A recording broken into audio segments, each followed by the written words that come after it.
Hello students, welcome back to our YouTube channel Rampur physics वाले। तो ये part B moving charge and magnetism का video है। इस वीडियो में हम लोगों ने पिछले वीडियो पार्ट ए में जितना भी पढ़ा हुआ है कॉन्सेप्ट, उसके आगे हम लोग पढ़ने वाले हैं। तो अभी हमारा नेक्स्ट टॉपिक होने जा रहा है कि कोई भी कंडक्टर है मैग्नेटिक फील्ड में रखा हुआ है, तो उस पर जो फोर्स लगेगा, उस कंडक्टर में जो फ्री इलेक्ट्रॉन्स है उस पर जो फोर्स लगेगा उसको फाइंड करने वाले हैं। तो ये चीज़ देंगे। तो टॉपिक डाल लेते हैं। हमारा पहला टॉपिक क्या है? Force on a current carrying conductor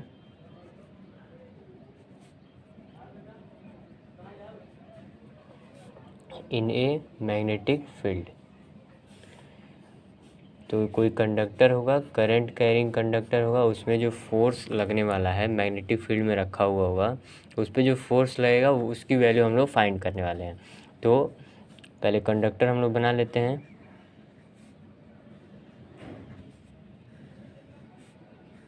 ये हमारा कंडक्टर हो गया। अब हम कहते हैं कि करंट का जो फ्लो है, मान लीजिए यहाँ पे कोई इलेक्ट्रॉन है, ठीक है, यहाँ पे कोई इलेक्ट्रॉन है। अब करंट का जो फ्लो है वो इस डायरेक्शन में हो रहा है जिसकी वैल्यू आई दी हुई है। करंट फ्लो हो रहा है जिसकी वैल्यू आई दी हुई है। मान लीजिए ये हमारा वाई एक्सिस है, वाई एक्सिस दिया हुआ है। और हमने कहा कि ये कोई कंडक्टर है किसी मैग्नेटिक फील्ड में रखा हुआ होगा। तो मैग्नेटिक फील्ड मान लीजिए ऐसे परपेंडिकुलर मैग्नेटिक फील्ड भी दिया हुआ है, और ये मैग्नेटिक फील्ड जेड एक्सिस में है। जेड एक्सिस में मैग्नेटिक फील्ड दिया हुआ है। अब हमें ये पता है कि कंडक्टर में जो इलेक्ट्रॉन्स होते हैं वो ड्रिफ्ट वेलोसिटी से मूव करते हैं। और किस साइड मूव करते हैं? तो इस साइड मूव करेंगे जिधर बैटरी का पॉजिटिव टर्मिनल होता है। तो ये कंडक्टर किसी करंट का फ्लो हो रहा है, इसका मतलब आप लोग समझ सकते हैं कि ये जो कंडक्टर है किसी सर्किट से जुड़ा हुआ है। तो अभी इलेक्ट्रॉन्स की जो वेलोसिटी होगी, वेलोसिटी या फिर जो डायरेक्शन होगा वो किस डायरेक्शन में होगा? ये लेफ़्ट डायरेक्शन में। जिस जो वेलोसिटी से मूव करेंगे वो ड्रिफ्ट वेलोसिटी होगी।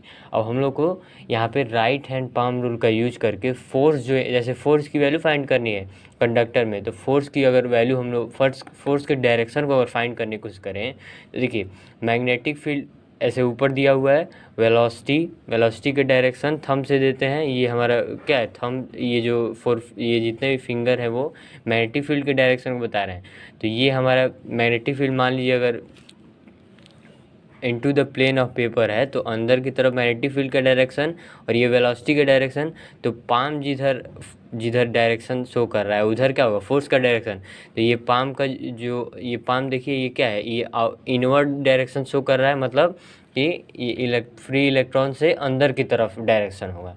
लेकिन ये जो डायरेक्शन हम लोग फाइंड कर रहे हैं वो पॉजिटिव चार्ज के लिए। हमने बताया था कि पॉजिटिव चार्ज के लिए और निगेटिव चार्ज के लिए डायरेक्शन क्या करना है? अपोजिट कर देना है जब निगेटिव चार्ज आएगा। तो अभी अगर अंदर की तरफ पॉइंट कर रहा है ये पाम हमारा, तो निगेटिव चार्ज होने के लिए क्या करेंगे? अंदर की तरफ जा रहा है तो क्या करेंगे? इधर एक्स इस साइड हम लोग अपोजिट डायरेक्शन कर देंगे। तो क्या हो जाएगा? ये हमारा कुछ डायरेक्शन ऐसे हो जाएगा, ये हमारा एक्स एक्सिस हो जाएगा। तो जो फोर्स का डायरेक्शन है वो एक्स एक्सिस की तरफ हो गया है। तो ये चीज़ समझने के लिए है कि फोर्स का डायरेक्शन कैसे हमारा चेंज हो जा रहा है, इसको आप लोग समझेंगे। अब देखिए, अब फोर्स निकालना है इस कंडक्टर पे। तो मान लीजिए इस कंडक्टर का जो लेंथ है, टोटल लेंथ, वो एल लेंथ दिया हुआ है, एल लेंथ दिया हुआ है। अब फोर्स की वैल्यू, अब हम लोग जानते हैं, डेरिवेशन तो करना नहीं है। तो फोर्स की जो वैल्यू होती है यहाँ पे, अगर वेक्टर फॉर्म में लिखें तो आई और एल क्रॉस बी, ये फोर्स की वैल्यू हो जाएगी। करंट दिया हुआ रहेगा यहाँ पे, वाई एक्सिस में करंट दिया हुआ है। एल की वैल्यू यानी जो लेंथ है, लेंथ ऑफ कंडक्टर। बी क्या है? मैग्नेटिक फील्ड है। ये हमारा करंट की वैल्यू दिया हुआ है, current in a conductor. L क्या दिया हुआ है? एल हमारा लेंथ ऑफ कंडक्टर दिया हुआ है, लेंथ ऑफ कंडक्टर। और बी क्या दिया हुआ है? मैग्नेटिक फील्ड दिया हुआ है, मैग्नेटिक फील्ड की वैल्यू। तो ये हमारा वेक्टर फॉर्म में था। अच्छा, इसको अगर स्केलर फॉर्म में अगर चेंज करें तो हमारा, हमको पता है स्केलर फॉर्म में क्या हो जाएगा? I L B sine theta हो जाएगा। अब इसका मतलब क्या है कि थीटा की वैल्यू जैसे जैसे चेंज करेंगे, हमारी वैल्यू, फोर्स की जो वैल्यू होगी वो चेंज हो जाएगी। तो एक बार हम लोग देख लेते हैं कि थीटा की वैल्यू कैसे चेंज करने पर क्या हो रहा है। जैसे केस फर्स्ट देख लेते हैं। अगर केस फर्स्ट, तो थीटा की वैल्यू अगर 90 रख दें, तो 90 रखने से क्या हो जाएगा? साइन 90 की वैल्यू 1, यानी फोर्स की वैल्यू आ जाएगी आई एल बी। और ये फोर्स कैसा होगा, मैक्सिमम फोर्स होगा।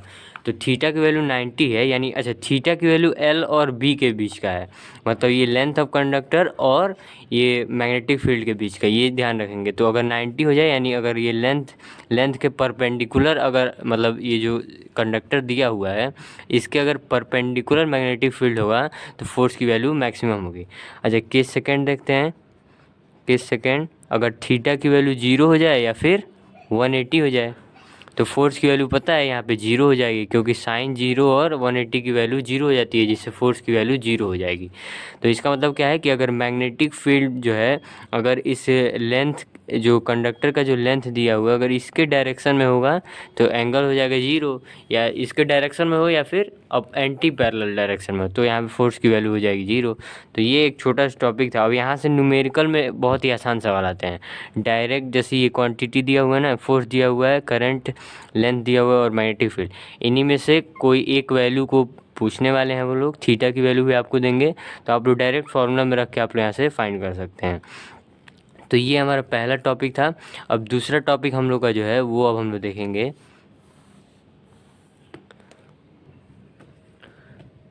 दूसरा टॉपिक क्या होने वाला है, दूसरे टॉपिक में भी हम लोग फोर्स की वैल्यू फाइंड करने वाले हैं, लेकिन अब जो फोर्स होगा वो दो पैरेलल लाइंस के बीच में फोर्स निकालेंगे। जो दो पैरेलल लाइन होंगे उसमें करंट फ्लो हो रहा होगा, तो ये हम लोग फाइंड करेंगे। तो टॉपिक हम लोग लिखेंगे, टॉपिक का नाम force between two parallel lines current carrying, two parallel lines carrying current,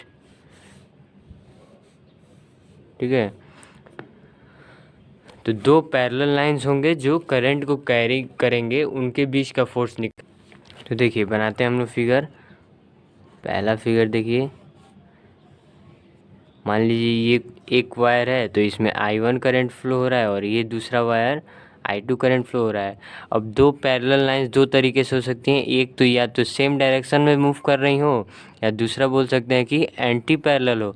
एक इस डायरेक्शन में मूव करे I1 करंट से और इस डायरेक्शन में I2, ये एंटी पैरेलल हो जाएगा। तो हमें पता होना चाहिए कि जो पैरेलल करंट होते हैं, पैरेलल करंट वो एक दूसरे को अट्रैक्ट करते हैं, पैरेलल करंट अट्रैक्ट। और एंटी पैरेलल, जैसे ये दोनों है, ये आगे की तरफ फॉरवर्ड मूव करना चाह रहा है और ये बैकवर्ड, तो एंटी पैरेलल करंट क्या हो जाएगा, एंटी पैरेलल करंट रिपेल करते हैं, एंटी पैरेलल करंट रिपेल, एक दूसरे को रिपेल करेंगे। अब हम लोग को फोर्स की वैल्यू फाइंड करनी है, तो कुछ नहीं करना है, पहले हम लोग राइट हैंड थंब रूल का यूज करेंगे। अगर जैसे ये मान लीजिए ये फर्स्ट वायर है और ये सेकंड वायर है, तो हम ये देखना चाह रहे हैं कि फर्स्ट वायर सेकंड पे कितना फोर्स लगा रहा है और सेकंड वायर फर्स्ट पे कितना फोर्स लगा रहा है, ये देखना चाह रहे हैं। तो अगर हम इस करंट कैरिंग वायर से, अगर हम लोग को पता है स्ट्रेट करंट कैरिंग वायर क्या करेगा, मैग्नेटिक फील्ड क्रिएट करेगा। तो अगर ये I1 करंट कैरिंग वायर है, ये फर्स्ट वाला जो वायर है, अगर राइट हैंड थंब रूल का यूज करें तो ऐसे I1 मान लीजिए करंट फ्लो हो रहा है, तो इस पे थंब हम लोग ऐसे रखेंगे करंट के डायरेक्शन में। अब जैसे जैसे उंगली को मूव करेंगे, कर्ल करेंगे, वो हमारा मैग्नेटिक फील्ड का डायरेक्शन शो करेगा।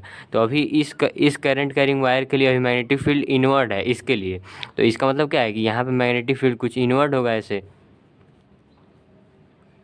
इनवर्ड मैग्नेटिक फील्ड होगा। यानी कि ये I1 करंट जो है इस I2 करंट वाले वायर को इनवर्ड मैग्नेटिक फील्ड के, मतलब इस फील्ड में है। I2 जो करंट कैरिंग वायर है ये I1 के मैग्नेटिक फील्ड में आ चुका है।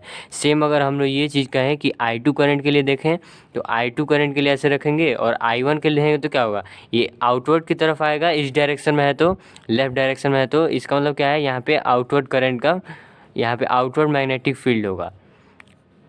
और ये कह सकते हैं कि I1 जो है, I2 जो है I1 के मैग्नेटिक फील्ड में है और I1 I2 के मैग्नेटिक फील्ड में, ये दोनों बातें कह सकते हैं। अब मैग्नेटिक फील्ड का डायरेक्शन हमें मिल चुका है, तो I1 मिल चुका है, करंट मिल चुका है, मैग्नेटिक फील्ड का डायरेक्शन मिल चुका है। तो फोर्स की वैल्यू हम लोग फाइंड कर ही सकते हैं कि फोर्स का डायरेक्शन किधर होगा। तो फोर्स की डायरेक्शन को हम लोग फाइंड करते हैं अब कि फोर्स का डायरेक्शन क्या होगा। तो तो देखिए राइट हैंड पाम रूल का यूज करते हैं तो होगा क्या कि मैग्नेटिक फील्ड जो है वो इनवर्ट डायरेक्शन में है, यानी अंदर की तरफ मैग्नेटिक फील्ड है। ये जो थंब है वो करंट के डायरेक्शन में शो हो रहा है, तो थंब अपवर्ड पॉइंट किया है क्योंकि करंट का डायरेक्शन भी अपवर्ड है।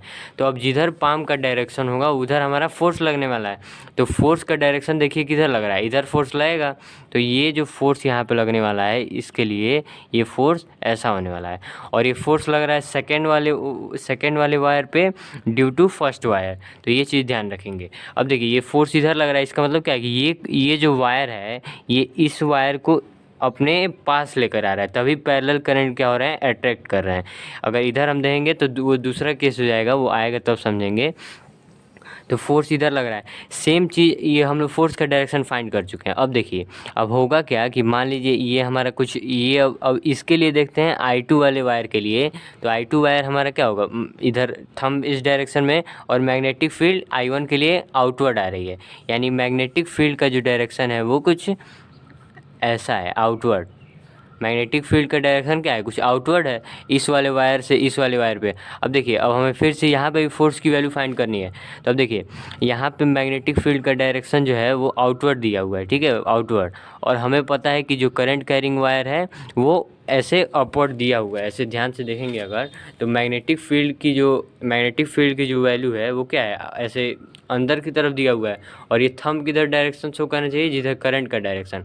तो अगर इस वायर के लिए देखें तो थंब का डायरेक्शन मतलब थंब क्या है, अपवर्ड डायरेक्शन में शो करना चाहिए, और मैग्नेटिक फील्ड क्या हो रहा है, इस डायरेक्शन में है। तो ये कुछ ऐसा हमें शेप दिखेगा। अब जिधर ये पाम डायरेक्शन शो कर रहा है, तो पाम डायरेक्शन किधर शो कर रहा है, इधर राइट साइड में। तो इधर फोर्स की वैल्यू होगी, तो फोर्स की वैल्यू इसका मतलब है कि फोर्स जो है ये इस साइड फोर्स लगने वाला है, वही F फोर्स इधर भी लगेगा। तो दोनों तरफ देखने से यही मिल रहा है कि फोर्सेस की वैल्यू एक दूसरे को पास लाने का काम कर रही हैं, तो इसीलिए पैरेलल करंट जो है वो अट्रैक्ट करता है। अब वही सेम चीज़ इधर भी हो जाएगा। अब अपोजिट अब एंटी पैरेलल करंट क्या हो जाएंगे, रिपेल करेंगे। तो दोनों केस में यही होने वाला है। अब बस आप लोग ये समझ गए हैं, दूसरे आप लोग एंटी पैरेलल वाले आप लोग खुद समझ सकते हैं। अब देखिए अब जो फोर्स की वैल्यू होती है वो अब हम लोग बताते हैं। जैसे ये इन दोनों के बीच का डिस्टेंस अगर r है, ये भी ध्यान रखेंगे कि दोनों के बीच का डिस्टेंस r दिया हुआ है। तो जब फोर्स की वैल्यू हम लोग फाइंड करते हैं, फोर्स की वैल्यू, तो U0/2 I1 I2 upon r into length, ये हमारी फोर्स की वैल्यू आती है। जब दो पैरेलल करंट जो है एक दूसरे पे फोर्स लगाते हैं तो ये फोर्स की वैल्यू आती है U0/2 की वैल्यू, यानी यहाँ पे 4 पाई अगर होता तो हम लोग 10⁻⁻7 लिखते। तो यहाँ पे चेंज कर सकते हैं, वो कोई दिक्कत नहीं। अगर आप चेंज करना चाहें तो क्या कर सकते हैं, 2 से ऊपर मल्टीप्लाई कर ले, 2 से नीचे भी, तो ये 4 पाई हो जाएगा। अब U0/4 पाई की वैल्यू आप लोग को पता है 10⁻⁻7। 2 यहाँ पे कांस्टेंट है, I1 और I2 की वैल्यू, करंट की वैल्यू दिया हुआ रहेगा, R जो इन दोनों के बीच का डिस्टेंस है वो दिया रहेगा, और L क्या दिया हुआ है, तो L जो है ये जो जैसे ये वायर है ना, कोई AB वायर हो गया, मान लीजिए ये CD वायर हो गया, तो ये CD या AB का जो भी है, जो लेंथ दिया हुआ है वायर का, ये दिया हुआ है, लेंथ दिया हुआ है। अच्छा, अगर ये तो फोर्स की वैल्यू हो गई, ये फोर्स की वैल्यू हो गई। अगर कोई आपसे फोर्स पर यूनिट लेंथ पूछे, फोर्स पर यूनिट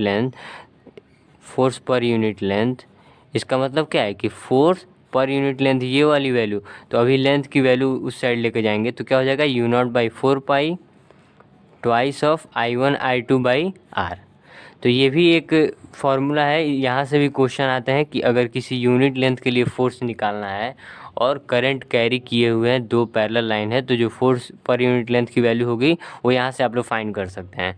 तो आप दोनों में से कोई एक फार्मूला याद रखिए, आपको आराम से हो जाएगा। बस हाँ, समझना ये है कि फोर्स अगर पूछता है तो लेंथ वाले को इधर मल्टीप्लाई करना है, और अगर फोर्स पर यूनिट लेंथ पूछे तो भाई डिवाइड करना है, फोर्स अपॉन लेंथ कर देना है। तो जो वैल्यू आएगा वहाँ पे फॉर्मूले में पुट करके सॉल्व कर देंगे आंसर। तो ये हमारा ये भी डेरिवेशन कंप्लीट हुआ। डेरिवेशन नहीं, ये थोड़ा सा बेसिक चीज़ इसमें समझाने वाला था। अब इससे रिलेटेड एक न्यूमेरिकल हम लोग कर लेते हैं, थोड़ा सा कॉन्सेप्ट और स्ट्रांग हो जाएगा। तो ये हमारा न्यूमेरिकल दिया हुआ है, देखिए दिया हुआ है कि 2 long and parallel straight wire A and B carrying current of 8 ampere and 5 ampere in the same direction. तो I1 की वैल्यू दी हुई है 8 एम्पियर और I2 की वैल्यू 5 एम्पियर। अब कोई भी वैल्यू I1 मान सकते हैं, कोई भी वैल्यू I2 मान सकते हैं। ये आपके ऊपर डिपेंड करता है, ठीक है। अब देखिए दिया हुआ है इन द सेम डायरेक्शन, मतलब दो वायर हमारे दिए हुए हैं ए और बी, और सेम डायरेक्शन में करंट मूव कर रहा है। मान लीजिए 8 एम्पियर है, ये 5 एम्पियर है। अच्छा, सेम डायरेक्शन में अगर मूव करेगा तो इसका मतलब क्या है कि ये जो फोर्सेस होंगी वो कैसी हो जाएंगी, अट्रैक्टिव फोर्स हो जाएंगी। सेम डायरेक्शन में मूव करता है तो अट्रैक्टिव फोर्सेस, ये चीज़ें क्लियर हो गई। अब देखिए are separated by a distance of 4 centimetre, मतलब ये जो डिस्टेंस दिया हुआ है ये 4 सेंटीमीटर है। तो 4 सेंटीमीटर यानी आर की वैल्यू 4 सेंटीमीटर है। अच्छा, इसको मीटर में चेंज कर लेते हैं, 0.4 मीटर हो जाएगा, 0.04 मीटर। अब देखिए अब क्या करना है कि estimate the force on a 10 centimetre section of wire a, मतलब लेंथ यहाँ पे क्या दिया हुआ है 10 सेंटीमीटर, तो इसको मीटर में चेंज करेंगे तो 0.1 मीटर हो जाएगा। अब यहीं से क्या निकालना है, फोर्स की वैल्यू। तो फोर्स की वैल्यू हम लोग फाइंड कर सकते हैं, फार्मूला पता ही है। तो U0/4 2I1I2 by are into length. अब देखिए यहाँ पे फोर्स फाइंड करने को पूछा है, फोर्स पर यूनिट लेंथ पूछा होता तो ये लेंथ की वैल्यू को इस साइड लेते आते और जो वैल्यू होता है उसको फाइंड करते।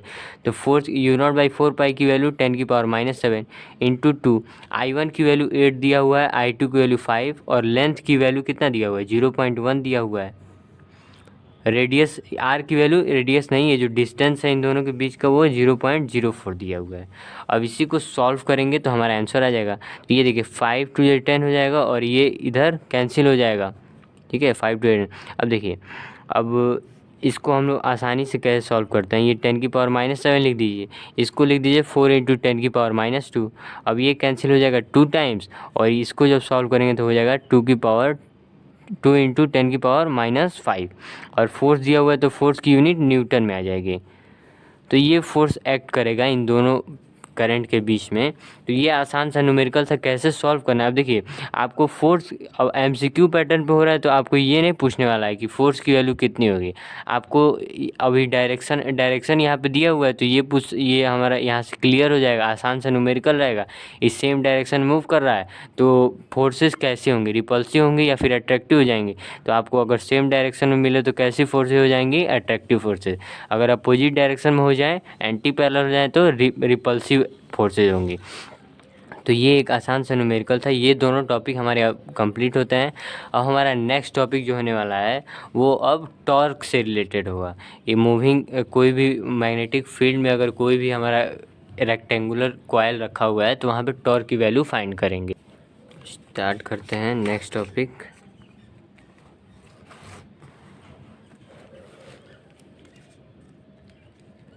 थर्ड टॉपिक अब देखेंगे, torque on a current carrying rectangular loop, rectangular coil लिख सकते हैं, in a magnetic field. Magnetic field में कोई भी रेक्टेंगुलर कॉइल रखा हुआ है तो जो टॉर्क उस पर लगने वाला है अब उसकी वैल्यू फाइंड करेंगे। तो देखिए इसमें दो केसेस की तरह हम लोग समझने की कोशिश करेंगे। तो पहले टॉर्क की वैल्यू फाइंड करने के लिए आप लोग को मैग्नेटिक मोमेंट जानना जरूरी है। तो मैग्नेटिक मोमेंट आप लोग जानते होंगे, मैग्नेटिक मोमेंट क्या है, करंट इनटू एरिया का जो प्रोडक्ट होता है वो मैग्नेटिक मोमेंट होता है। तो अभी देखिए मान लीजिए हमारा जो मैग्नेटिक फील्ड जो दिया हुआ है वो इनवर्ट डायरेक्शन में दिया हुआ है, इनवर्ट डायरेक्शन में है और यूनिफॉर्म मैग्नेटिक फील्ड है, यूनिफॉर्म वैल्यू दिया हुआ है। ऐसे बना लेते हैं, ये दिया हुआ है।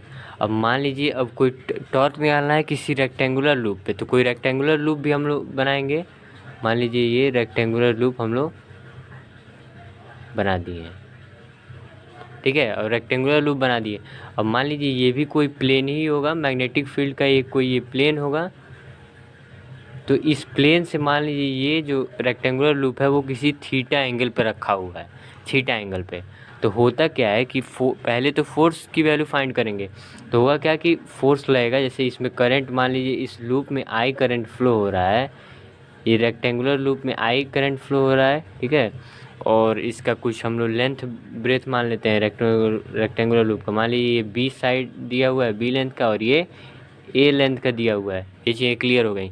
अब देखिए होता क्या है कि कुछ फोर्सेस लगती हैं कि फोर्स के डायरेक्शन को कैसे फाइंड करेंगे, तो राइट हैंड पाम रूल का यूज करके सबसे आसान तरीके से फोर्स के डायरेक्शन को फाइंड कर सकते हैं। तो फोर्स के डायरेक्शन को पहले मान लीजिए इस आई करंट के लिए, ये मान लीजिए हमारा ABCD हमारा रेक्टेंगुलर लूप है, तो इस AB लाइन के लिए हम लोग देखते हैं कि फोर्स का डायरेक्शन किधर होने वाला है। तो मैग्नेटिक फील्ड अंदर दिया हुआ है, तो इनवर्ड मैग्नेटिक फील्ड ऐसे।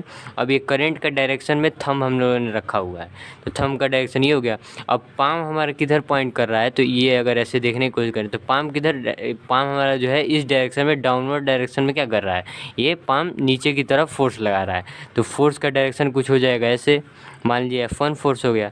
अच्छा, अगर इस करंट वायर के लिए देखें, AD वायर के लिए, तो इधर अंदर की तरफ मैग्नेटिक फील्ड, करंट का डायरेक्शन ये थंब शो कर रहा है, तो फोर्स किधर लग रहा है कि फोर्स लेफ्ट साइड में लग रहा है, तो फोर्स का डायरेक्शन अभी इस साइड में हो गया, मान लीजिए F2 हो गया। अच्छा, अब इस वायर के लिए देखें, DC वायर के लिए, तो इनवर्ड मैग्नेटिक फील्ड और करंट का डायरेक्शन आगे की तरफ, तो पाम किधर फोर्स लगा रहा है, ऊपर की तरफ लगा रहा है, तो मान लीजिए पाम कुछ ऐसे F3 फोर्स लगा रहा है। सेम यही इसके लिए देखेंगे, तो इनवर्ड मैग्नेटिक फील्ड और करंट का डायरेक्शन इधर, तो जो फोर्स लगाने वाला है वो पाम का डायरेक्शन किधर है, राइट साइड में, तो फोर्स ये जो फोर्स का डायरेक्शन है वो इस साइड है। अब देखिए, जैसे हम लोगों ने टॉर्क की वैल्यू फाइंड की थी इलेक्ट्रोस्टैटिक चैप्टर में, यूनिफॉर्म इलेक्ट्रिक फील्ड में, तो वहाँ पे जो सारे फोर्सेस की जो वैल्यू आ रही थी, नेट फोर्स की वैल्यू 0 आ रही थी। सेम कंडीशन में यहाँ पे भी जो नेट फोर्स की वैल्यू होगी वो 0 हो जाएगी, नेट फोर्स की वैल्यू 0। ऐसे ये फोर्सेस F2 फोर्स और F4 फोर्स एक दूसरे के इक्वल हैं और अपोजिट डायरेक्शन में है, तो यहाँ पे फोर्स की वैल्यू हो जाएगी 0। सेम डायरेक्शन में ये F1 की फोर्स क्या है, ये F1 फोर्स इस डायरेक्शन में, और F3 की फोर्स, मतलब समझने की कोशिश करिए 3D में, F1 की फोर्स जो है वो इस डायरेक्शन में है और F3 की फोर्स उधर लग रहा है, तो ये दोनों एक दूसरे के अपोजिट हुए, तो क्या हो जाएगा, कैंसिल कर देंगे, तो नेट फोर्स हो जाएगा 0। तो टॉर्क की वैल्यू अब कैसे फाइंड करेंगे, तो टॉर्क के लिए क्या देंगे, यहाँ पे हम लोग ये लाइन क्रिएट करेंगे जहाँ ये same line of action of force जिसे कहते हैं, कि अगर लाइन हमारा फोर्स, अगर दो फोर्स दिया हुआ है, अगर same line of action of force है, मतलब सेम लाइन पे अगर हमारे ये फोर्सेस क्रिएट हो रहे हैं, तब टॉर्क लगेगा। अब देखिए ये वाले जो लाइन है, इस वाले पे तो same line of action of force है, लेकिन अगर इस वाले ये F4 फोर्स और ये F2 फोर्स के लिए अगर देखें, तो ये दोनों एक दूसरे के मतलब अपोजिट, इक्वल और अपोजिट तो हैं, जिससे नेट फोर्स 0 हो जा रहा है। लेकिन F4 और F2 को देखें अगर आप, तो F4 और F2 क्या है, same line of action of force नहीं है, तो यहाँ पे टॉर्क क्रिएट होगा F4 और F2 की वजह से। तो उसी टॉर्क की जो वैल्यू होती है वो हम लिख देते हैं। अब टॉर्क की जो वैल्यू होगी वो M क्रॉस B हो जाएगी, M cross B। M cross B में M क्या है, तो मैग्नेटिक डाइपोल मोमेंट, जैसे इलेक्ट्रिक डाइपोल मोमेंट हम लोग पढ़े हुए हैं, तो ये है मैग्नेटिक डाइपोल मोमेंट, ये दिया हुआ है। अच्छा, इसकी वैल्यू क्या होती है, तो करंट जो फ्लो हो रहा है, करंट I जो फ्लो हो रहा था वो, और मल्टीप्लाई कर देंगे इस रेक्टेंगुलर का एरिया, तो I इंटू ये हो जाएगा, ये हमारा मैग्नेटिक डाइपोल मोमेंट है। और B तो मैग्नेटिक फील्ड पता ही है, मैग्नेटिक फील्ड। अब जैसे इसको, ये तो वेक्टर फॉर्म में, अगर स्केलर फॉर्म में लिखें तो torque equal to MB sine theta, तो थीटा की वैल्यू जैसे जैसे चेंज करेंगे हमारे टॉर्क की वैल्यू चेंज होती जाएगी। तो ये अब आपके ऊपर डिपेंड करता है कि थीटा की वैल्यू कैसे हम लोग चेंज करें, वो आपको क्वेश्चन में भी दिया रहेगा। इससे भी न्यूमेरिकल आसानी आते हैं, तो आप लोग सॉल्व कर सकते हैं। अब इसको ये नहीं बताया जाएगा कि थीटा की वैल्यू 0 हो जाएगी, तो आप लोग को वो चीज़ें पता है, आप लोग सॉल्व करते हुए आ ही रहे हैं। अब देखिए, अब नेक्स्ट टॉपिक हमारा होने वाला, तो हेडिंग लिखते हैं fourth topic, moving coil galvanometer.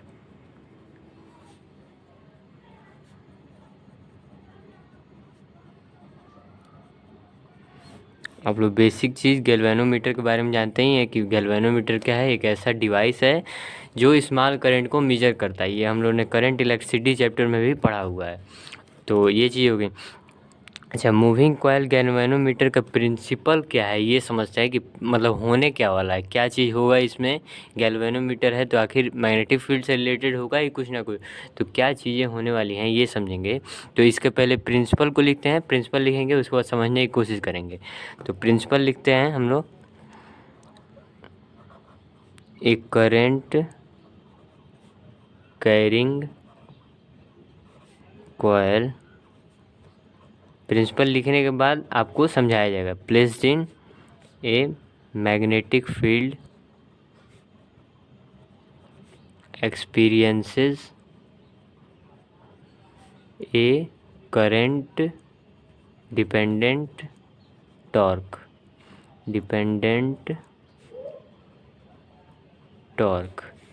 और टॉर्क रहता है उसके बाद, उससे क्या मतलब है कि वो रोटेट कर देता है which tends to rotate the coil. ये इसका बेसिक सा प्रिंसिपल है।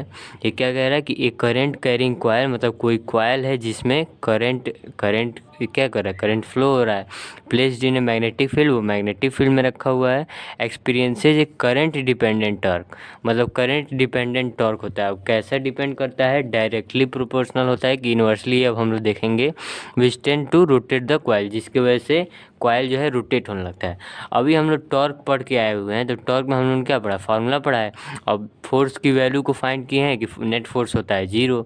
लेकिन यहाँ पे अगर हम लोग को पता है कि टॉर्क जो है, यहाँ पे जो ये फोर्सेस जो लग रही हैं F2 और F4, ये दो अलग अलग पॉइंट पर लग रही हैं, जिसके वजह से जो इनका लाइन ऑफ फोर्स जो दिया हुआ है वो सेम नहीं है, इसीलिए यहाँ पे टॉर्क क्रिएट हो रहा है। तो ये टॉर्क होने से क्या हो रहा है, ये टॉर्क होने से ये जो रेक्टेंगुलर कॉइल है ये इस मैग्नेटिक फील्ड में क्या करेगा, मूव करेगा, रोटेट करेगा। तो वही सेम चीज़ गैल्वेनोमीटर में है कि यहाँ, लेकिन ये चीज़ है कि यहाँ पे करंट डिपेंडेंट टॉर्क है। तो अब समझेंगे कि करंट कैसे डिपेंड करता है वो चीज़ें। तो पहले मूविंग कॉइल गैल्वेनोमीटर का पहले हम लोग थोड़ा सा फिगर बना लेते हैं। तो देखिए फिगर कैसे बनेगा कि ये हमारा नॉर्थ है, ये साउथ है, मैग्नेटिक पोल्स रखे हुए हैं, यहाँ पे रेक्टेंगुलर लूप होता है।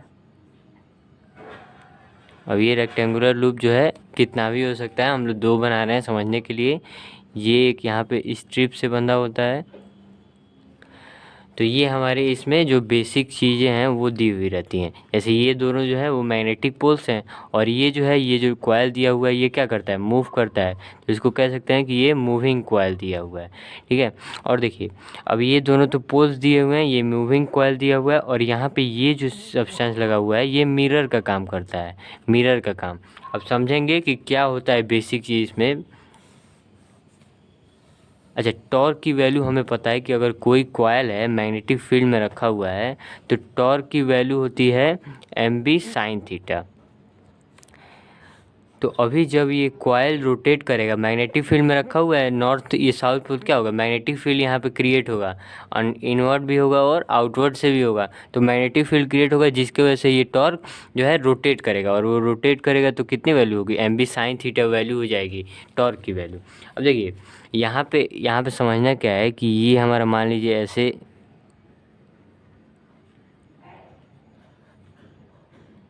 ये रेक्टेंगुलर कॉइल अगर हमारा दिया हुआ है तो होता क्या है कि मान लीजिए ये मैग्नेटिक फील्ड में रखा हुआ है, ऐसे मैग्नेटिक फील्ड हम लोग बना लेते हैं। अब ये मैग्नेटिक फील्ड में रखा हुआ है तो होगा क्या कि ये टॉर्क लगने की वजह से टॉर्क लगेगा जिससे ये रोटेट होगा। अब मान लीजिए जितना ज़्यादा ये रोटेट करेगा, मान लीजिए एक स्प्रिंग की तरह, एक स्प्रिंग क्या होता है, स्प्रिंग में क्या होता है कि जितना ज़्यादा हम लोग उसको अगर मोड़ते हैं तो उतना ही ज़्यादा जो है वो रिस्टोर होना चाहता है, मतलब वो अपने पोजीशन पे आना चाहता है जो पहले इनिशियल पोजीशन पे था। सेम यही चीज़ है यहाँ पे भी, समझिए एक स्प्रिंग की तरह ही कोई ऑब्जेक्ट लगा हुआ है जिसकी वजह से क्या होता है कि ये जो रेक्टेंगुलर कॉइल है ये जितना ज़्यादा रोटेट करता है इस पे एक रिस्टोरिंग टॉर्क भी लगता है। मतलब टॉर्क की वैल्यू तो ये है, लेकिन एक टॉर्क और लगेगा जिसको रिस्टोरिंग टॉर्क कहेंगे। और वो रिस्टोरिंग टॉर्क क्या होता है कि मान लीजिए जितना ज़्यादा ये मुड़ रहा है, मान लीजिए एक स्प्रिंग की तरह काम कर रहा है ये रेक्टेंगुलर कॉइल मान लीजिए है, तो जितना ज़्यादा ये मुड़ रहा है उतना ही ज़्यादा रिस्टोरिंग टॉर्क लगेगा, उतना ज़्यादा। तो यहाँ पे जो रिस्टोरिंग टॉर्क होता है, टॉर्क रिस्टोरिंग, वो कितना होगा, वो डायरेक्टली प्रोपोर्शनल होता है। यहाँ पे एक वैल्यू होती है फाई के डायरेक्टली प्रोपोर्शनल होता है, तो समझेंगे फाई की डायरेक्टली प्रोपोर्शनलिटी कांस्टेंट यहाँ पे लगाएंगे। टॉर्क रिस्टोरिंग, मान लीजिए फाई दिया हुआ है तो यहाँ पे के फाई लिख लेते हैं, ये एक प्रोपोर्शनलिटी कांस्टेंट हो गया। जैसे एक बार समझने की कोशिश करेंगे कि मान लीजिए जितना ज़्यादा कोई भी ऑब्जेक्ट रोटेट करना चाह रहा है उतना ज़्यादा उसमें क्या हो रहा है, स्प्रिंग की तरह काम कर रहा है, तो क्या होगा, फिर से अपने इनिशियल पोजीशन पे आना चाहेगा। तो मतलब जितना ज़्यादा रोटेट कर रहा है टॉर्क उतना लग रहा है, तो ये जितना ज़्यादा मतलब यहाँ फाई की वैल्यू जितना ज़्यादा होगी टॉर्क उतना ज़्यादा लगेगा। रिस्टोरिंग टॉर्क मतलब अपने इनिशियल पोजीशन पे आने के लिए, तो रिस्टोरिंग टॉर्क के लिए ये वैल्यू हो गई। अब हमें पता है कि टॉर्क की वैल्यू यहाँ पे ये मूव कर रही है तो एम बी साइन थीटा है, और के फाई जो है रिस्टोरिंग टॉर्क है, तो ये दोनों एक दूसरे के इक्वल हो जाएगा। तो के फाई जो होगा यहाँ से एम बी साइन थीटा के इक्वल हो जाएगा। अच्छा, एम बी साइन थीटा को अगर ऐसे लिखना चाहें तो एम बी साइन थीटा को क्या लिख सकते हैं, आई ए बी साइन थीटा। आई क्या है, करंट, ए क्या है, एरिया दिया हुआ है इस लूप का, और बी मैग्नेटिक फील्ड है, ये थीटा होगा। साइन थीटा यहाँ पे हो जाएगा के फाई की वैल्यू, के फाई की वैल्यू। अब यहाँ से आपको देखने को मिल रहा है कि फाई की वैल्यू अगर लिखें तो क्या हो जाएगा, A B sine theta upon K, और ये आई हो जाएगा। अब देखिए यहाँ साइन थीटा की वैल्यू यहाँ 90 होती है। रेडियल फील्ड यूज किया जाता है। रेडियल फील्ड यानी कि परपेंडिकुलर फील्ड यूज किया, जैसे ये रेक्टेंगुलर लूप दिया हुआ ना, तो इसके एरिया वेक्टर अगर फाइंड करें तो क्या होगा, एरिया वेक्टर इसका नॉर्मल वेक्टर होगा, तो ये एरिया वेक्टर होगा। अब ये जो करंट, ये जो मैग्नेटिक फील्ड का डायरेक्शन दिया हुआ है वो कैसा दिया हुआ है, वो परपेंडिकुलर दिया हुआ है, तो साइन थीटा की वैल्यू यहाँ पे 1 हो जाती है। ठीक है, साइन थीटा की वैल्यू 1 हो जाएगी, तो यहाँ से थीटा की वैल्यू 90 लिख देते हैं, जिससे साइन थीटा की वैल्यू 1 हो जाएगी। तो ए बी बाई के इंटू आई हो गया। अब यहाँ से आपको देखने को ये मिल रहा है कि ए क्या है, एरिया ऑफ द लूप है, बी मैग्नेटिक फील्ड है, और के तो कांस्टेंट यहाँ माने, मतलब ये सारी क्वांटिटी कांस्टेंट है, और आई की वैल्यू चेंज हो सकती है। तो जो ये फाई की वैल्यू है ये किसके डायरेक्टली प्रोपोर्शनल हो गई, ये हमारी आई की डायरेक्टली प्रोपोर्शनल हो जाएगी। अच्छा, ये जो फाई है ये क्या है, तो फाई वो दिया हुआ है, जो ये रेक्टेंगुलर लूप है वो कितना रोटेट कर रहा है, वो ये चीज़ दिया हुआ है, ये कितना रोटेट कर रहा है। तो फाई एंगल मान लीजिए रोटेट कर रहा है, इसका मतलब क्या है कि गैल्वेनोमीटर होगा, तो जो उसमें रोटेट होगा करंट की वजह से, कोई भी कॉइल रोटेट हो रहा है तो वो जो डिफ्लेक्शन प्रोड्यूस होगा वही ये फाई की वैल्यू दिया हुआ है। तो यहाँ पे लिख सकते हैं ये जो फाई है वो डिफ्लेक्शन दिया हुआ है, deflection produced in galvanometer, galvanometer. ये चीज़ हो गई, ये बेसिक सा चीज़ था इसमें कि क्या समझने वाली है। तो जो टॉर्क जो हमारा लगता है वो कैसा होता है, करंट डिपेंडेंट होता है, और उसकी वैल्यू हमारे फाई की वैल्यू जो होती है वो करंट के डायरेक्ट। अब जैसे टॉर्क यहाँ पर डायरेक्टली प्रोपोर्शनल किसके है, फाई के, और फाई यहाँ करंट के डायरेक्टली प्रोपोर्शनल है, तो टॉर्क यहाँ करंट के डायरेक्टली प्रोपोर्शनल हो जाएगा। ये चीज़ समझने वाली है। तो ये बेसिक सा चीज़ था इसमें। अब देखिए एक क्वांटिटी आती है गैल्वेनोमीटर कांस्टेंट, गैल्वेनोमीटर कांस्टेंट, ये किसको कहते हैं इसको समझेंगे। तो गैल्वेनोमीटर कांस्टेंट, ये जो फॉर्मूला जैसे ही आया हुआ है, तो इसमें आई की वैल्यू को क्या लिख सकते हैं, आई इक्वल टू के बाई ए बी लिख सकते हैं, और ये फाई इधर मल्टीप्लाई कर सकते हैं। तो अभी ये जो क्वांटिटी आई है के बाई ए बी, जो क्वांटिटी आई है इसी को बोलते हैं galvanometer constant, GC, galvanometer constant, या करंट रिडक्शन फैक्टर भी इसको बोलते हैं, करंट रिडक्शन फैक्टर। दोनों बातों को ध्यान देंगे। यहाँ पे आसान से न्यूमेरिकल में आपसे पूछ सकते हैं कि गैल्वेनोमीटर कांस्टेंट की वैल्यू क्या होगी, तो के की वैल्यू, कांस्टेंट की वैल्यू आपको दी हुई होगी, ए क्या है, area of the rectangular loop है, और बी मैग्नेटिक फील्ड की वैल्यू है। ये सारी वैल्यू आप लोग को दी हुई होगी, तो आप लोग आसानी से इसको फॉर्मूले को रख के सॉल्व कर सकते हैं। तो देखिए जैसे ये तो एक लूप के लिए था, अगर n लूप हो जाए, मतलब ये जो रेक्टेंगुलर लूप दिया वो n हो जाए तो क्या हो जाएगा, तो n यहाँ पे ये जो वैल्यू हो जाएगी, जैसे ये होती है I A B sine theta, M की वैल्यू आई हो जाएगी। अगर एन लूप हो जाए तो टॉर्क की वैल्यू एन हो जाएगी। यहाँ पे एन टाइम मल्टीप्लाई करेंगे, अगर एन रेक्टेंगुलर लूप हो जाए तो यहाँ पे भी एन से मल्टीप्लाई कर देंगे और यहाँ पर भी एन से। तो ये सारी चीज़ें जो है एन से मल्टीप्लाई हो जाएंगी। मतलब एक रेक्टेंगुलर कॉइल के लिए टॉर्क की वैल्यू दी होगी तो आप लोग एन टाइम्स के लिए एन से मल्टीप्लाई कर देंगे। तो ये बेसिक चीज़ इसमें था। अब देखिए, अब नेक्स्ट टॉपिक हमारा होने वाला है सेंसिटिविटी ऑफ गैल्वेनोमीटर। अब गैल्वेनोमीटर की सेंसिटिविटी हम लोग देखने वाले हैं। तो नेक्स्ट हेडिंग डालते हैं हम लोग, next heading sensitivity of galvanometer.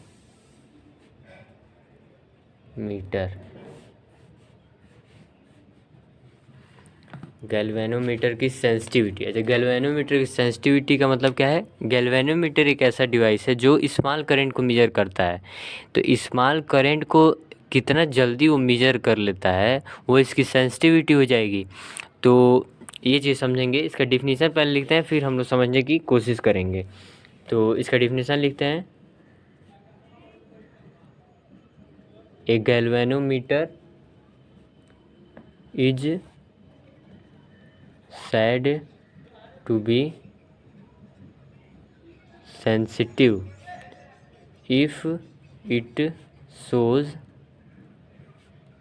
large क्या डिफ्लेक्शन शो करेगा। स्मॉल करंट को मेजर करता है तो क्या होता है? करंट को मेजर करता है तो गैल्वेनोमीटर डिफ्लेक्शन शो करता ही है। तो a galvanometer is said to be sensitive if it shows large deflection when small current is passed through it। Small current का है या फिर स्मॉल वोल्टेज हम लोग, और small voltage applied across it.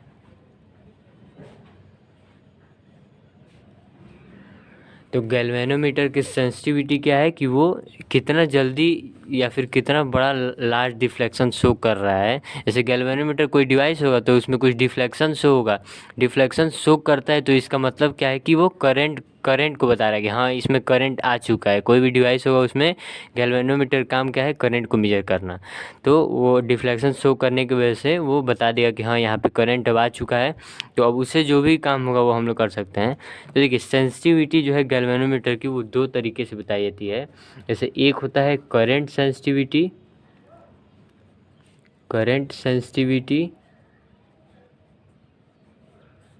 और दूसरा होता है वोल्टेज सेंसिटिविटी। तो इसमें जो है ये बहुत ही इम्पोर्टेंट टॉपिक है।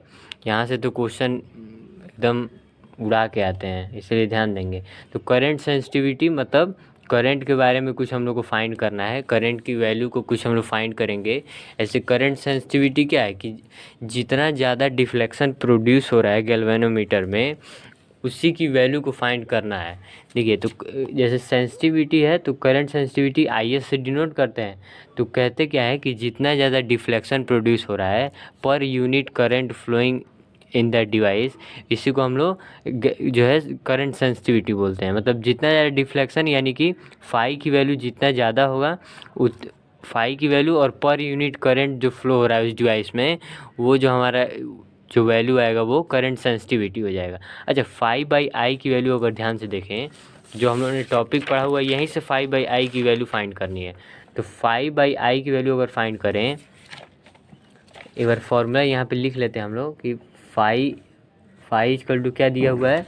फाई इक्वल टू देखिए NAB/K × I दिया हुआ है ये चीज़ें। तो फॉर्मूला हम लोग लिख लेते हैं, phi equal to NAB/K × I, ये फॉर्मूला दिया।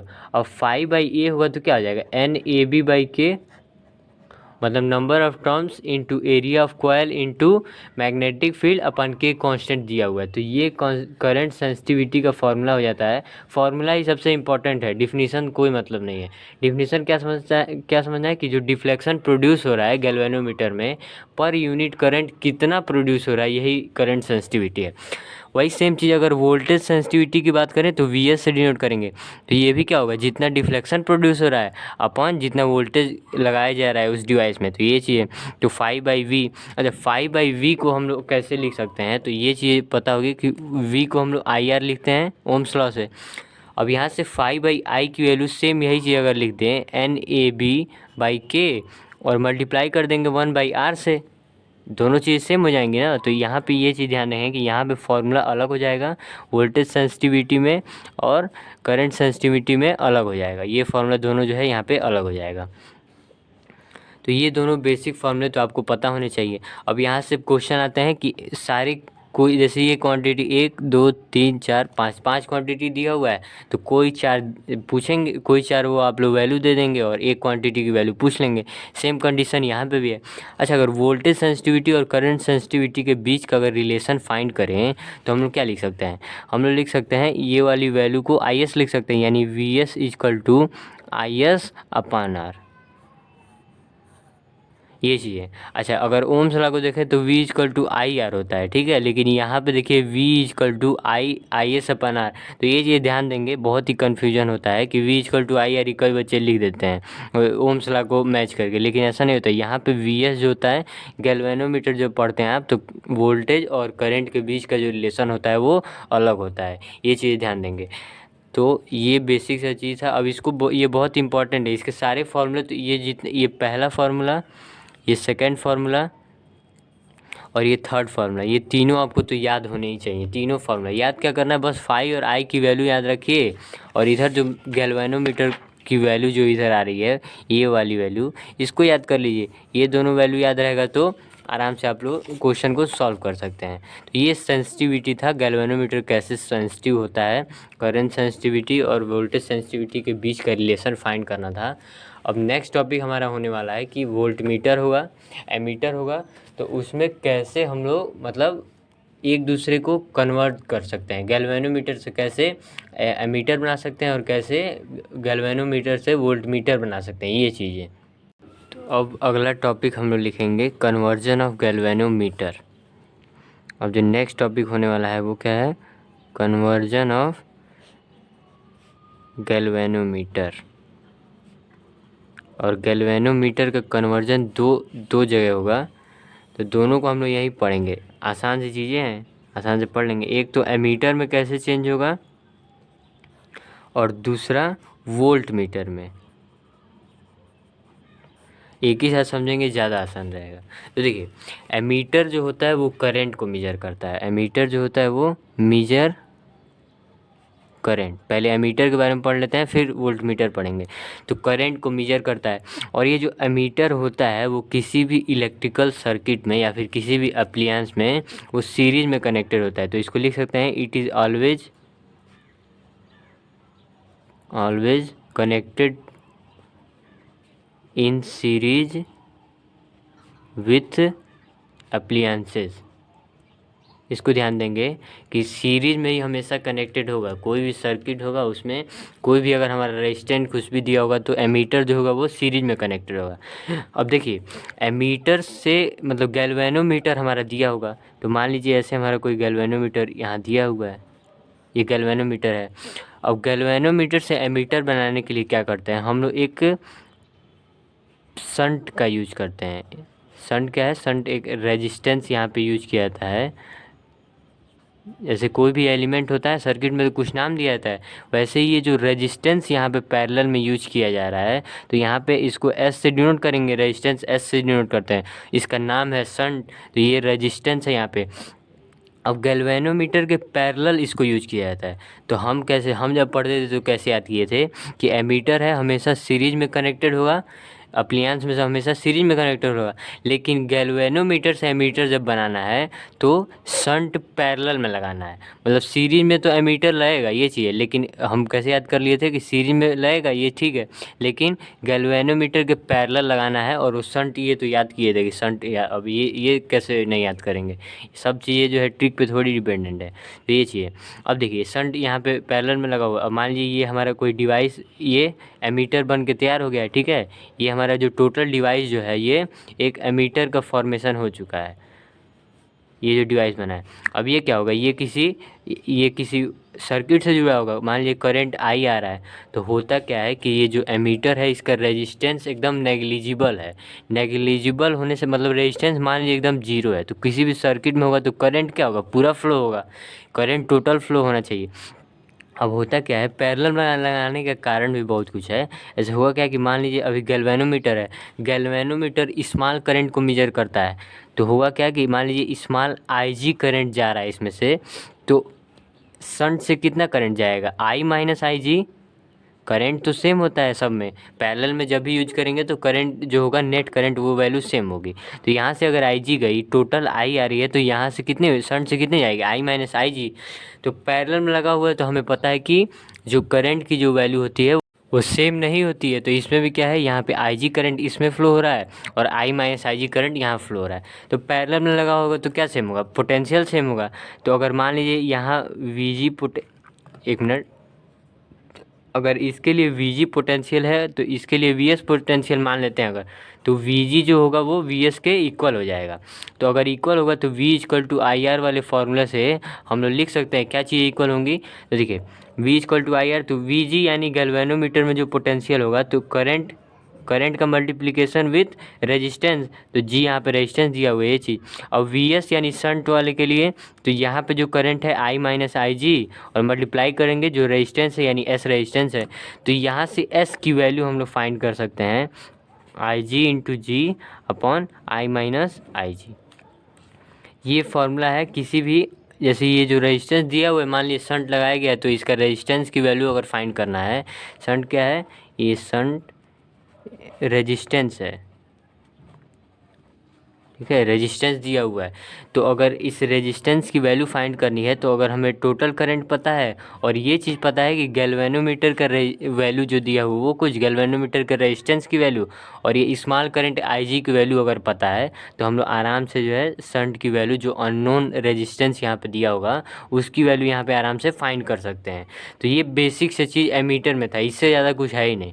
ये आपको फार्मूला याद रखना है और ये चीज़ ध्यान देना है कि हाँ पोटेंशियल इस वाले केस में सेम होता है। जब पैरेलल में जो कोई भी अप्लायंस लगा होगा तो क्या होगा, पोटेंशियल सेम होगा। और एमीटर जो होगा वो सीरीज में हमेशा कनेक्टेड होता है। जैसे ये जो टोटल एमीटर बना हुआ है ये किसी के साथ सीरीज में कनेक्टेड होगा। और यहाँ जो आइडियली हम लोग क्या मानते हैं, आइडियली कि एमीटर का जो रेजिस्टेंस है वो जीरो होता है। एमीटर का जो रेजिस्टेंस होगा वो जीरो माना जाता है। जीरो मानने से क्या होगा, यहाँ पे जो करंट फ्लो होगा, जैसे जीरो मान लेते हैं तो क्या हो जाएगा, करंट जितना आया था उतना ही चला जाएगा, करंट पे कोई इफेक्ट नहीं पड़ेगा। तो करंट भी मेंटेन करने के लिए एमीटर का यूज किया जाता है और उसमें क्या होता है, रेजिस्टेंस की वैल्यू जीरो मान लेते हैं, जिससे टोटल करंट फ्लो होने लगता है। तो ये एमीटर सब बेसिक सा चीज़ था। अब वोल्टमीटर हम लोग पढ़ेंगे। देखिए वोल्टमीटर का काम क्या है कि मेजर करता है पोटेंशियल डिफरेंस को मेजर करने वाली ऐसी ये डिवाइस है वोल्टमीटर, जो पोटेंशियल डिफरेंस को मेजर करती है। अच्छा अभी देखिए हम लोग एमीटर जब पढ़े थे तो ये सीरीज में कनेक्टेड होता था, लेकिन वोल्टमीटर जब होगा तब ये पैरेलल में कनेक्टेड होगा, ठीक है। अब ये पैरेलल में कनेक्टेड होगा। अब ये चीज़ें ध्यान देंगे कि पैरेलल में कनेक्टेड होगा और यहाँ पे जैसे सीरीज में कनेक्ट था तो जो शंट का यूज कर रहे थे वो पैरेलल में यूज किए। सेम कंडीशन में जब ये पैरेलल में यूज होगा तो सीरीज में इसका जो एक रेजिस्टेंस हम लोग यूज करेंगे वो सीरीज में यूज करेंगे। तो होगा क्या कि मान लीजिए फिर से वही गैल्वेनोमीटर दिया हुआ है, क्या करना है कि गैल्वेनोमीटर से कैसे वोल्टमीटर बना रहे हैं ये चीज़।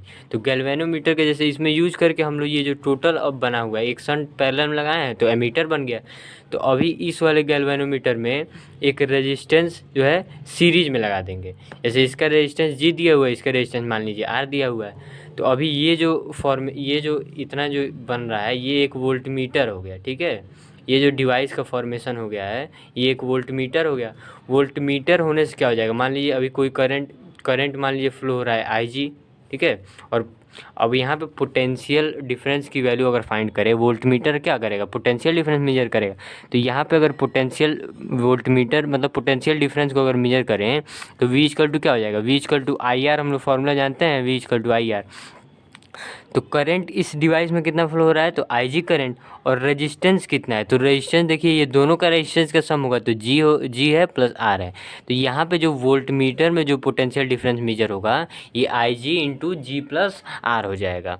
अच्छा, यहाँ पे देखिए हम लोग लिखा हुआ है कि आइडियली एमीटर की जो रेजिस्टेंस होती है वो 0, लेकिन यहाँ पे आइडियली अगर केस ले ले, वैसा होता नहीं है, लेकिन मान लेते हैं कि हम लोग को जो पढ़ना है वो चीज़ ध्यान देंगे। तो आइडियली वोल्ट मीटर की जो रेजिस्टेंस की वैल्यू होती है, रेजिस्टेंस की, वो यहाँ पे इनफाइनाइट ली जाती है। इनफाइनाइट लेंगे अगर रेजिस्टेंस की वैल्यू, इसका मतलब क्या है कि करंट का फ्लो होने ही नहीं देगा। करंट ऐसा होता है कई डिवाइस में, वो नहीं समझना है, जैसे एग्ज़ाम में जो इम्पोर्टेंट है वही समझना है। समझाने के लिए तो हम समझा ही देंगे क्यों रेजिस्टेंस की वैल्यू 0 है इसमें और क्यों इसमें इनफाइनाइट है, लेकिन एग्ज़ाम पॉइंट ऑफ व्यू से जो हम लोग को बस टाइम है उसमें हम लोग को ज़्यादा चीज़ें कवर करनी है, इसलिए ध्यान दीजिए यहाँ पे रेजिस्टेंस की वैल्यू इनफाइनाइट होगी। अच्छा, रेजिस्टेंस इनफाइनाइट होगा तो ये चीज़ समझ में आ रही है कि करंट जो होगा वो बहुत ही कम फ्लो होगा। करंट कम फ्लो होगा तो मान लिया अगर ये जो डिवाइस है किसी अगर बल्ब से कनेक्टेड है तो वहाँ पे करंट ज़्यादा फ्लो होगा तो बल्ब ज़्यादा ग्लो ब्राइट करेगा। तो ये चीज़ें इसलिए यूज़ नहीं किया जाता है, इसलिए रेजिस्टेंस की वैल्यू इनफाइनाइट रखिए, जिससे जो पोटेंशियल यहाँ पे हम लोग मेजर करें वो ज़्यादा हो। तो ये जो R होगा यहाँ पे ये वेरी वेरी हाई होगा, very very high resistance, very very high resistance.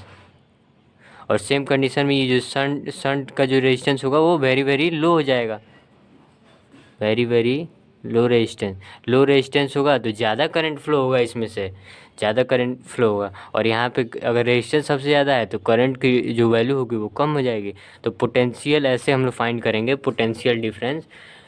तो ये दोनों टॉपिक जो है यहाँ पे एंड होता है। अब हम लोगों ने पार्ट बी को यहाँ तक एंड कर लिया है। और इससे रिलेटेड जो भी हमारे क्वेश्चन होंगे, कि study based question, assertion, reason based question, वो आपको नेक्स्ट वीडियो में आते रहेंगे। अगर वीडियो आपको पसंद आ रहे हैं तो लाइक करें, चैनल पे अगर नए हैं तो चैनल को ज़रूर सब्सक्राइब करें। आपके जो कोर्स हैं उनको जल्दी कंप्लीट कराया जाएगा। Thank you.